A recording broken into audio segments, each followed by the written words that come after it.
BPL card tension ನಡುವೆ ಕಾರ್ಮಿಕರಿಗೂ ತಲೆಬಿಸಿ ಹೆಚ್ಚಾಗಿತ್ತು. ಯಾಕಂದ್ರೆ ಲೇಬರ್ ಕಾರ್ಡ್ಗಳನ್ನು ಪರಿಷ್ಕರಣೆ ಮಾಡ್ತಿದೆ. ನಗರದಲ್ಲಿ ಸಾವಿರಾರು ಕಾರ್ಡ್ಗಳು ಪರಿಷ್ಕರಣೆಗೊಂಡಿವೆ.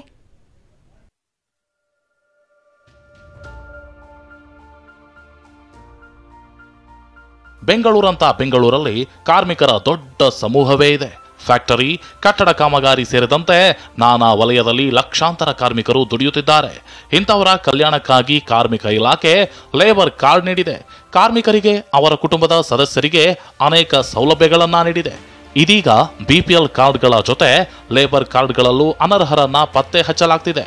ಈಗಾಗಲೇ ಲಕ್ಷಾಂತರ ಕಾರ್ಡ್ಗಳನ್ನ ರದ್ದುಪಡಿಸಲಾಗಿದೆ.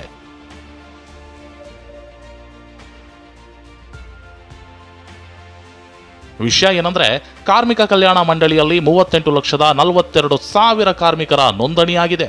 ಆದರೆ ಇದರಲ್ಲಿ ಸರ್ಕಾರಿ ನೌಕರರು, ಕಾರ್ಪೊರೇಟ್ ಕಂಪನಿಯ ಕೆಲವರಿಗೂ ಕಾರ್ಡ್ ನೀಡಲಾಗಿದೆ. ಹೀಗಾಗಿ ಅರ್ಹರ ಪರಿಷ್ಕರಣೆ ನಡೆಯುತ್ತಿದೆ. ಸದ್ಯ 2,46,951 ಅನರ್ಹ ಕಾರ್ಮಿಕರ ಕಾರ್ಡ್ಗಳನ್ನು ರದ್ದು ಮಾಡಲಾಗಿದೆ.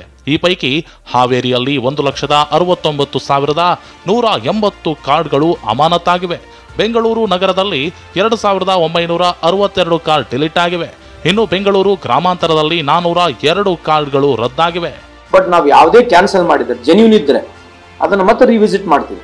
ಸೊ ಇದನ್ನೆಲ್ಲ ಗೊಂದಲ ಬಗೆಹರಿಸಲಿಕ್ಕೆ ನಮ್ಗೆ ಇನ್ನೊಂದು 3-4 ತಿಂಗಳ ಬೇಕಾಗುತ್ತೆ. ನಾವು ಇದನ್ನ ಆಡಿಟ್ ಸರ್ವೆ ಮಾಡಿ ತೆಗೆದಿರ್ತಕ್ಕಂಥದ್ದು. ಸೊ ಅಲ್ಲಿ ಶಾಸಕರು ಕೂಡ ನಾವು ಹೇಳಿದೀವಿ, in case if they are found genuine ಮತ್ತೆ ರೀ ಮಾಡ್ತೀವಿ. ಅದೇನು ನಮ್ದು ಯಾರನ್ನ ಓವರ್ಲುಕ್ ಆಗಿ ಜೆನ್ಯೂನ್ ಪರ್ಸನ್ ತೆಗೆದಿದ್ರೆ ವಾಪಸ್ ಕೊಡ್ತಕ್ಕಂಥ ವ್ಯವಸ್ಥೆ ಆಲ್ರೆಡಿ ಇಟ್ ಇಸ್ ದೇರ್, ಮಾಡ್ತೀವಿ ಕೂಡ. ಲೇಬರ್ ಕಾರ್ಡ್ ಇದ್ದವರಿಗೆ ಉಚಿತ ಬಸ್ ಪಾಸ್, ಪಿಂಚಣಿ, ಟೂಲ್ ಕಿಟ್, ಹೆಲ್ತ್ ಇನ್ಶೂರೆನ್ಸ್ ಸೇರಿ 15ಕ್ಕೂ ಹೆಚ್ಚು ಸಹಾಯಧನ ದೊರೆಯುತ್ತೆ. ಈಗ ಕಾರ್ಡ್ಗಳನ್ನು ರದ್ದು ಮಾಡಿರೋದಕ್ಕೆ ಆಕ್ರೋಶ ವ್ಯಕ್ತವಾಗಿದೆ.